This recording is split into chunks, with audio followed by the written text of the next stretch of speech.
बाळांनो, आज आपण आहे ना जत्रातली गुडीशेव बनवूया. मला कमेंट आली होती, आजीबाई गुडीशेव बनवून दाखवा. तर दाखविते मी बनवून. आणि ही गुडीशेव बनवायला आहे ना खूप सोपी.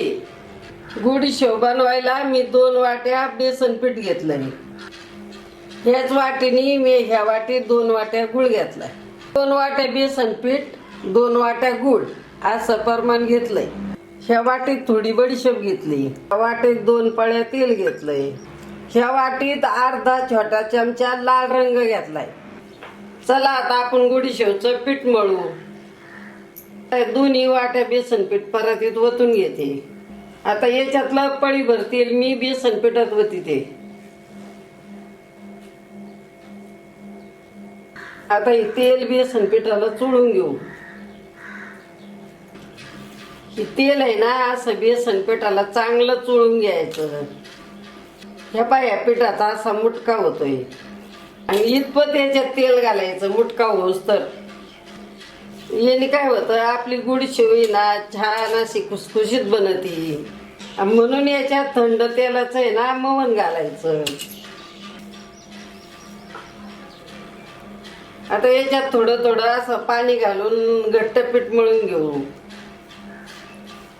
आता मी कसं हातावर पाणी घेऊन असं घालते, असं तुम्ही अंदाज घेऊन घालायचं पाणी. आणि लई गपकणी बी नाही पाणी घालायचं, नाही तर पीठ आहे ना पातळ होईल. हे पा आता असंच पीठ मळून घ्यायचं, चांगलं मऊसूत घ्यायचं मळून. हे पीठ मळताना मी पिठाला वरून थोडं तेल लावलंय, मग हाताला चिटकत नाही पीठ.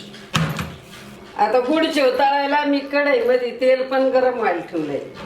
ह्या पा मी कसं पीठ मळलंय असंच पीठ मळायचं. चला आता आपण गुडशेव बनवायला सुरुवात करू. बाळांनो, आपला काळा मसाला आहे, तरीची लाल मिरची पावडर आहे. आता आपण कांदा लसूण मसाला पण आणलाय, सोलापुरी शेंगदाणा चटणी पण आणली. माझा कांदा लसूण मसाला आहे ना घाई गडबडीच्या कामाला खूप उपयोगी आहे. पटकनी मसाला घ्यायचा आणि झटकनी कोणची भाजी बनवायची. सोलापुरी शेंगदाणा चटणी ना खूपच चवदार आहे. तुम्हाला ह्यो मसाला व मिरची घ्यायची असेल ना तर ह्या नंबरवर व्हॉट्सअप करा. तुम्हाला याच्या किमती पाहिजे असले ना तर ह्याच नंबरच्या व्हॉट्सअपला हाय मेसेज करा. तुम्हाला आहे ना लगेच याच्या किमती पण समजते. आतापर्यंत आहे ना लई बाळांनी मसाले घेतले, त्यांना आहे ना खूपच आवडले. तुम्ही घ्या, तुम्हाला पण खूप आवडते. तुम्हाला माझे मसाले व सोलापुरी शेंगदाणा चटणी कशी वाटली आजीबाईला ना तुम्ही नक्की नक्की सांगा बर का. आता मी थोडस पीठ तोडून घेते. आपण पुऱ्याला कसा गुंडा बनवतो असं पीठ तोडून घेतलंय. आता या पिठाला आहे ना असं मऊसूत करू. आता मी गोल उंडा केलाय. आता आपण शेंगोळी बनवतो ना तसं करू. आता असं करायचं, असा उंडा करायचा.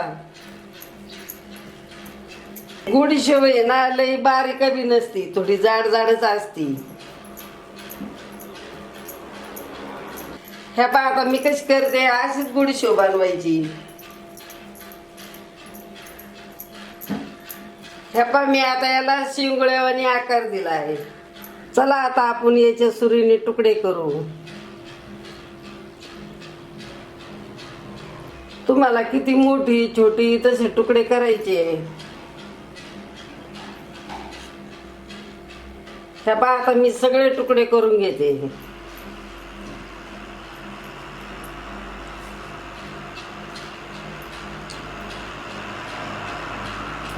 आता अशाच प्रकारे मी सगळी गुडीशेव बनवून घेते. ह्या पा मी सगळी गुडीशेव बनवून घेतली. आपलं तेल पण गरम झालंय. आता आपण तळून घेऊ हिला.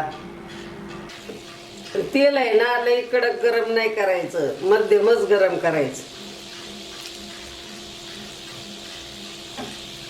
आता या गुडीशेवला आहे ना मध्यम गॅसवर चांगलं लाल रंगावर तळून घ्यायचं.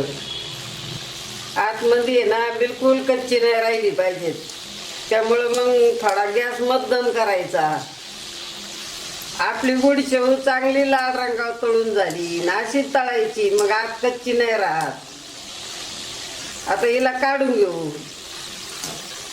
आता हिचं तेल पण नितळलंय. आता हिला ताटात काढून घेऊ. आता अशाच प्रकारे आपण सगळी गुडशेव तळून घेऊ. या आपली सगळी गुडशेव तळून झाली. आता हिला काढून घेऊ. आता मी कढईतलं तेल ओतून घेतलंय. याच्यात गुळ घालू. आता हे गुळ पाण्यात भिजून एवढं आपण पाणी घालू.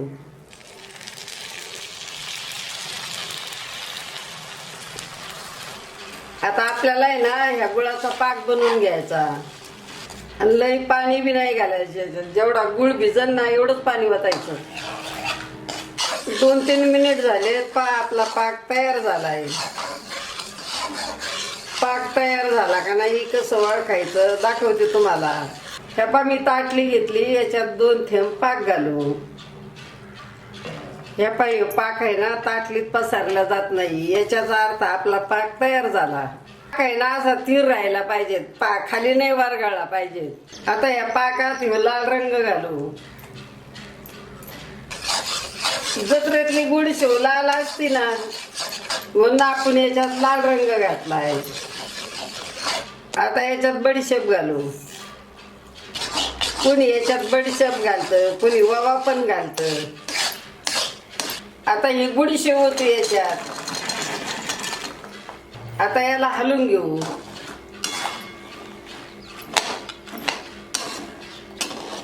आणि असं मिक्स करताना ना हळूहळू मिक्स करायचं. मग आपली गुडशेव तुटली नाही पाहिजे. कारण आपली गुडशेव आहे ना लय खुसखुशीत झालेली. अशी जोरात हलवलं तर तुटल. गॅस आहे ना मी चालू ठेवलाय पण बारीक केलाय. आता 1-4-5 मिनिटं आपल्याला याला चांगलं कोरडं होईपर्यंत हलवून घ्यायचं बारीक गॅसवर. हे पहा आता मी कशी हलवी ते असेच हलवायचं. मग हळूहळू कोरडी होईल गुडशेव. पहा आता 1-5 मिनिटं झालेत. आपली गुडशेव पहा किती कोरडी कोरडी झाली. आता मी गॅस बंद करते. आता इकडे गॅसवरून खाली उतरून घेऊ. आता ही गुडशेव आहे ना जशी जशी थंड होईल ना तशी अजून कोरडी कोरडी होईल. 15-20 मिनिटं झालेत. पहा आपली गुडशेव किती मोकळी मोकळी झाली. छान कोरडी पण झाली. चला आता आपण याला परत ओतून घेऊ.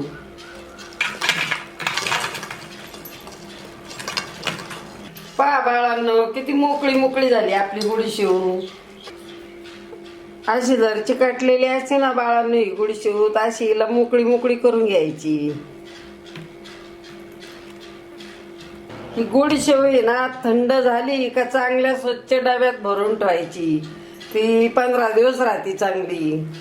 तुम्हाला एक गुडशेव तोडून दाखवते. पहा किती मस्त झाली. पहा ना आतमध्ये पण किती खुसखुशीत झाली. मस्त मऊ मऊ झाली. तुम्हाला याच्यात आतमध्ये जाळी दिसत असेल. बिलकुल कडक नाही झाली आपली गुडशेव. लई मऊ मऊ झाली. मग बाळांनो आवडली तुम्हाला आजीबाईची यात्रेतली गुडशेव. तुम्हाला आहे ना मी गुडशेव खाऊन दाखवते.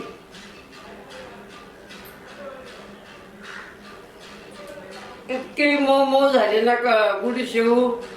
लई खुसखुशीत झाली. जणू काय जिबीनीच खावा इतकी छान झाली. मग बाळांनो तुम्हाला माझी गुडशेव आवडली ना चला बरं पटपट नाईट करा. तसंच शेअर पण करा.